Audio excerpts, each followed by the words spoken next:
बिस्मिल्लाहिर्रहमानिर्रहीम, अस्सलाम वालेकुम। Welcome to my channel healthy lifestyle with Shammi Mukhtar. छोटी मोटी भूख में ये रेसिपी इतनी जल्दी बनती है ना कि मज़ा ही आ जाता है। और जब भी कुछ चटपटा खाने का दिल चाह रहा हो और पकाने का दिल ना चाह रहा हो, कभी कभी काहली सुस्ती आ ही जाती है मुझ जैसे बंदे में, तो लिहाजा ये रेसिपी हमारे लिए बहुत ही आसान है। और ख़ासकर जब देखें कि 2-4 आलू बॉयल हमारे पास रखे हुए हैं फ्रिज में, तो हम उनको यूज़ में भी ला सकते हैं। लेकिन मैंने ना अभी अभी बॉयल किए हैं, अभी थोड़ी देर पहले ही बॉयल किए थे। लेकिन अगर जो है कभी कभी होता है ऐसा कि बॉयल करके भी रख लिए जाते हैं। ये देखें जनाब, 4 से 5 मेरे पास मीडियम साइज़ के आलू थे जिनको मैंने बॉयल करके रखा हुआ था। ये थोड़े ठंडे हो गए थे। इस तरह से अब मैं इनकी स्किन यहाँ पर जो है वो मैं उतार लूँगी। इंशाल्लाह रेसिपी आपको बहुत पसंद आने वाली है। और ख़ास तौर पर बहनों बेटियों के लिए ये उस वक्त बहुत काम आती है जब थकावट हो, काम ज़्यादा हो, तो ये रेसिपी बहुत जल्दी से बन जाती है। मैं तो खैर इसके साथ रोटी भी खा लेती हूँ, वैसे शाम की चाय के साथ मेहमान अगर आ जाएं तो फटाफट आप लोग बना सकती हैं। लेकिन इसका ये काटने का तरीका है कि हमने इसको एक साथ नहीं काटना है, वरना ये आलू जो है ना एक दूसरे के साथ अटैच हो जाते हैं।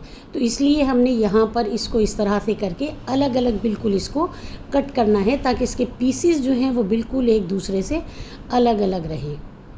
ये देखें जनाब, इस तरह से मैंने इसके 4 पीस किए हैं और फिर इस तरह से इसके मैंने छोटे छोटे से पीस इसके जो हैं वो मैंने कर लिए हैं। बहुत ही आसान है बनाना। रेसिपी थोड़ी सी भी अच्छी लग रही है तो प्लीज़ लाइक का बटन जल्दी से दबा दें और मुझे कमेंट करके ज़रूर बताइएगा मेरी ये छोटी सी भूख में, छोटी मोटी भूख में ये रेसिपी आपको कैसी लगी।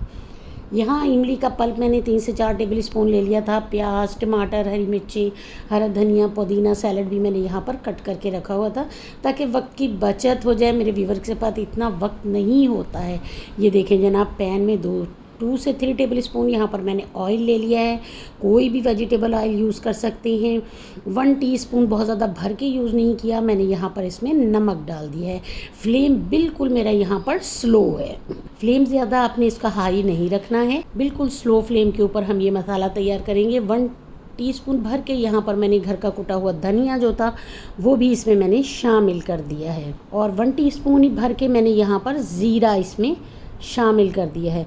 बिल्कुल घर के किचन में जो मसाले छोटे छोटे से मौजूद होते हैं उनसे बनने वाली ये मज़ेदार सी रेसिपी जो कि मिनटों में बन के हमारी तैयार हो जाती है। ये देखिए जनाब, 1 से 2 पिंच तकरीबन यहाँ पर काली मिर्च कुटी हुई मैंने इसमें यूज़ की है। उसका पाउडर मैंने जो है वो यूज़ नहीं किया है। और अब मैंने यहाँ पर 1 टीस्पून यहाँ पर चिली फ्लेक्स जो है वो भी इसमें ऐड कर दिए हैं। पानी का इस्तेमाल मैं इसमें बिल्कुल भी नहीं करूँगी, वरना मसाले की जो सूंधी सी खुशबू है वो यहाँ पे ख़त्म हो जाएगी।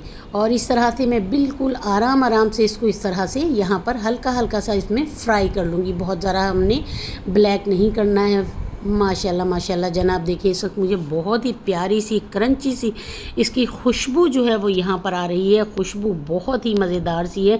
ये मसाले मिलके जब हम इसकी भुनाई करते हैं तो बहुत ही प्यारी सी यहाँ पर मज़ेदार सी खुशबू आना जो है वो शुरू हो जाती है। खुशबू आना जनाब यहाँ पर शुरू हो गई है। मसाला हमारा यहाँ पर अच्छे से तैयार हो गया है। जल्दी से यहाँ पर आलू ऐड कर देंगे। ये देखिए जनाब, आलू मैंने यहाँ पर इसमें ऐड कर दिए हैं।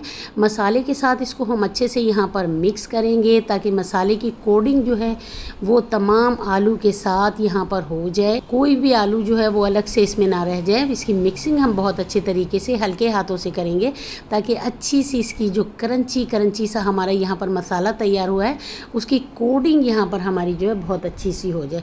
इसको हम बहुत ज़्यादा फ्राई नहीं करेंगे। जिस तरह से जनाब यहाँ पर सब्जियाँ हम क्रंची सी हल्की सी सौते करते हैं, आलू भी बिल्कुल इसी तरह से हमने हल्के से सौते करने हैं ताकि ये आलू के साथ हमारे दूसरे मसालों का और उसका टेस्ट बहुत अच्छा सा आ जाए। आलू थोड़े हमने यहाँ पर ठंडे कर लेने हैं। आलू ठंडे हो गए हैं, मैंने एक बाउल में इनको निकाल लिया है। और अब हम इसमें क्या क्या चीज़ें इस्तेमाल करेंगे साथ साथ देखते जाइएगा। इसकी मिक्सिंग मैं कैसे करूँगी, मेरे साथ साथ रहिएगा, वीडियो को एंड तक वॉच कीजिएगा। इंशाल्लाह आपको बहुत पसंद आने वाली ये रेसिपी है और बहुत ही मज़ा आने वाला है। ये देखिए जनाब, आलू यहाँ पर तकरीबन मेरे थोड़े ठंडे हो गए थे। 2 से 3 टेबल स्पून मैंने थोड़ा सा इमली का पल्प जो है वो इसमें मैंने शामिल कर दिया है। और इसके साथ ही जो सबसे ज़्यादा मसाला इसमें जाएगा वो हमारा है चाट मसाला। 1.5 टीस्पून यहाँ पर मैं चाट मसाला इसमें यूज़ करूँगी और हल्का हल्का सा ऊपर से हिलाऊंगी। बहुत ज़्यादा मैं अभी इसकी मिक्सिंग नहीं करूँगी। और इसके साथ ही ये देखें, जो मेरे पास यहाँ पर सैलेड कट करके रखा हुआ था, बारीक बारीक प्याज थी, टमाटर थे, पुदीना, हरा धनिया, हरी मिर्चें, ये सारा सैलड वो यहाँ पर ऐड कर दिया है। अगर आपको पसंद हो तो आप खीरा भी इसमें शामिल कर सकते हैं, लेकिन मैं इसमें खीरा शामिल नहीं करती हूँ। और अब हम आराम आराम से हल्के हाथों से ये देखें जनाब इसकी मिक्सिंग करेंगे। माशाल्लाह माशाल्लाह देखें जनाब कितना अच्छी देखने में हमारी चाट लग रही है, और मिक्स होके इसके कलर देखें जनाब कितने अच्छे से लग रहे हैं। कौन कहता है कि आलू की चाट खाने में मज़ा नहीं देती। यहाँ पर देखें जनाब ये हमारी मज़ेदार सी चाट बनके जो है बहुत तैयार हो गई है। इंशाल्लाह आप सबको मेरी ये आलू चाट रेसिपी बहुत पसंद आएगी, ज़रूर इसको ट्राई कीजिएगा और मुझे छोटे से कमेंट करना ना भूलिएगा। दुआओं में याद रखिएगा, खुश रहें, खुशियाँ बांटें। और ये देखें जनाब, जैसे कहती हूँ मैं पहले कि जी जनाब इसको डिश आउट करूँगी, लेकिन मैंने बाउल में ही मिक्सिंग की है और उसी में उसकी अच्छी सी सेटिंग कर दी है। और इसी तरह से बाउल जो है मेहमान आ जाएं तो फटाफट उनके आगे भी रखा जा सकता है। ये देखें जनाब माशाल्लाह से लुक इसकी देखें, और इस तरह से इसके कलर्स कितने अच्छे लग रहे हैं। और जब 1 टीस्पून ही मुँह में डालेंगे तो आपसे रहा नहीं जाएगा। और अगर आप चाहें तो इसमें थोड़ा सा केचप भी शामिल कर सकते हैं। मैंने यहाँ पर केचप शामिल नहीं किया है क्योंकि कुछ लोगों को केचप पसंद नहीं होता है। जिसको पसंद होता है वो ऊपर से थोड़ा इसमें मिक्स करके खा सकते हैं। इंशाल्लाह ये रेसिपी आप सबको बहुत पसंद आएगी। अल्लाह हाफिज़, अल्लाह निगहबान।